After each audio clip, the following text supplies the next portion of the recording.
Hello viewers, स्वागत है आपका आज की वीडियो में। Exercise 13.2 class 8 maths. आज हम लेने वाले हैं क्वेश्चन नंबर 3।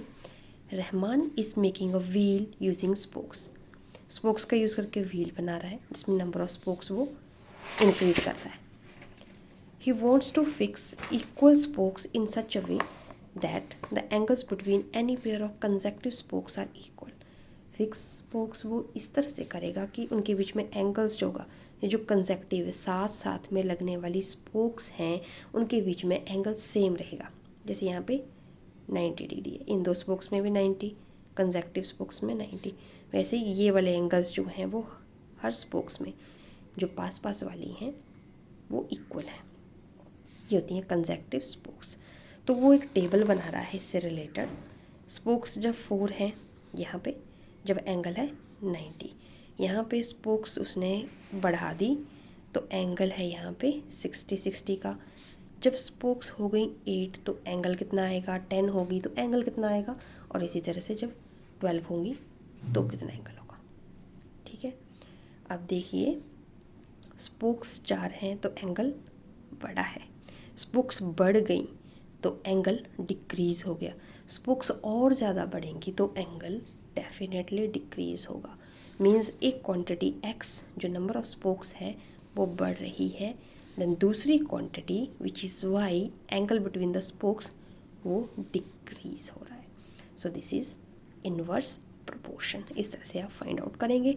अब हम रही बात इसके टेबल फाइंड आउट करने की, इनवर्स प्रोपोर्शन का रिलेशन होता क्या है पहले हम वो लगाएंगे।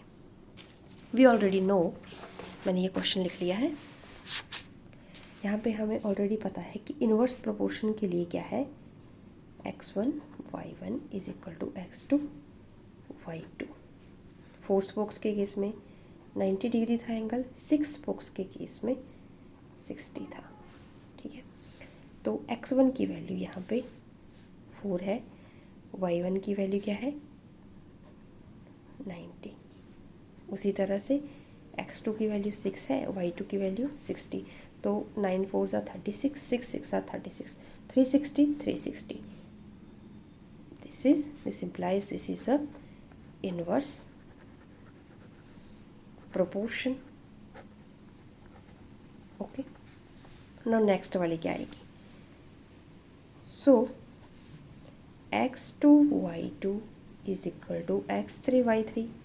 इनवर्स वाले को हमने थोड़ा एक्सटेंड कर दिया। x2 क्या है 6, y2 क्या है 60, x3 आपके पास क्या है 8, y3 आपको निकालना है। y3 को आप यहाँ छोड़ेंगे, बाकियों को ले जाएंगे सर, तो y3 आ गया आपके पास 60 इंटू 60 था आपके पास, डिवाइडेड बाई 8 आ गया। ठीक है, 2 3 ज़ा 6, 2 4 ज़ा 8, 4 1 ज़ा 4, 4 5 ज़ा 20, 15 3 ज़ा 45। तो कितने डिग्री का एंगल आएगा आपके पास 45 का।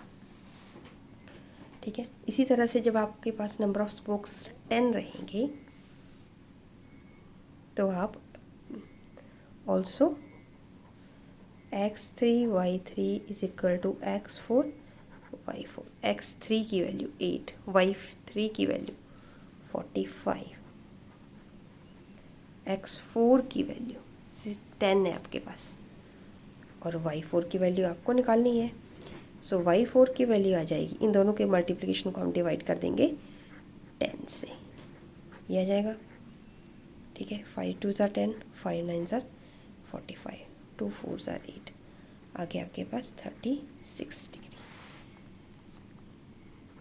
आपको वैसे भी समझ आ गया होगा कि x1 y1 का 9 4 ज़ा 36, 6 6 ज़ा 36, इन दोनों को मल्टीप्लाई करके 36, सो 36 मल्टीप्लाई बाई 10 इज़ 360।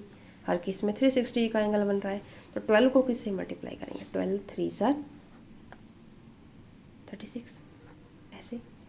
तो इस तरह से एंगल आपके पास आता जाएगा। टेबल आप ऐसे कंप्लीट कर सकते हैं। Clear? Now moving to the question number next,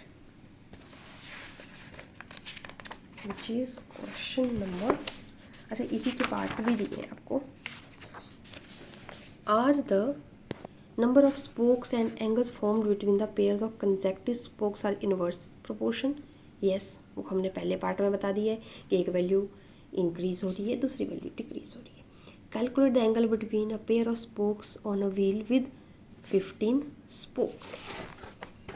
angle निकालना है आपको जब आपके पास स्पोक्स कितनी होंगी, 15। कोई भी दो आप कंपेयर कर लीजिए। 9 4 सा 36 बनना चाहिए, तो 15 को मल्टीप्लाई यहाँ पे किससे करें, या तो आप ऐसे निकाल सकते हैं, ठीक है, या फिर आप निकाल सकते हैं x1 y1 is equal to 1 2 3 4 5 6, x6 5 6 बराबर आएगा, इन्वर्स प्रोपोर्शन है, तो x1 की वैल्यू 4, y1 की वैल्यू 90, x6 की वैल्यू 15, y6 की वैल्यू आप निकालने वाले हैं, ऐसे आ जाएगा। तो y6 की वैल्यू आपके पास आ जाएगी 4 मल्टीप्लाई बाई 90 डिवाइड बाई 15, आगे आपके पास 24 डिग्री। तो जब 15 स्पोक्स होंगी ना, तो आपके पास एंगल आ जाने वाला है 24 डिग्री। ये आ गया इस पार्ट का answer. How many spokes could be needed if the angle between the pair of consecutive spokes is 40 degree. अब अगर हमारे पास एंगल की लाइन में 40 डिग्री रहने वाला है, then how many spokes are there. Inverse proportion है। सो ये था थर्ड पार्ट क्वेश्चन नंबर 5 का। Again x1 y1 is equal to x7 y7। इसी टेबल को हम एक्सटेंड कर दें 1 2 3 ऐसे नंबरिंग करके, तो x1 की वैल्यू 4 और ये 90, यहाँ पे ये आएगा 4 मल्टीप्लाई बाई 90। x7 की वैल्यू हमें निकालनी है, y7 की वैल्यू 40 दी है, आप ले जाइए इसको इस तरह, तो x7 की वैल्यू आ जाएगी, जो इन दोनों का मल्टीप्लिकेशन आ रहा है उसको डिवाइड करना है हमें 40 से, तो आपके पास स्पोक्स आ जाएंगी 9 स्पोक्स। ओके, सो ये था आज का क्वेश्चन, बहुत ही इजी। यहाँ पे आपसे इसी लाइन में कुछ भी पूछा हो, मैंने या स्पोक्स पूछा हो या फिर एंगल पूछा हो, इनमें से एक वैल्यू दी गई हो, तो उसे आप इजीली फाइंड आउट कर लेंगे इनवर्स प्रोपोर्शंस का रिलेशन निकाल के। कोई भी टेबल जब बनता है उसको ध्यान से देखिए, वो डायरेक्ट वाला बन रहा है या इनवर्स वाला बन रहा है, उसके अकॉर्डिंग रिलेशन अप्लाई कर दीजिए। That's all about this session. Thanks for watching.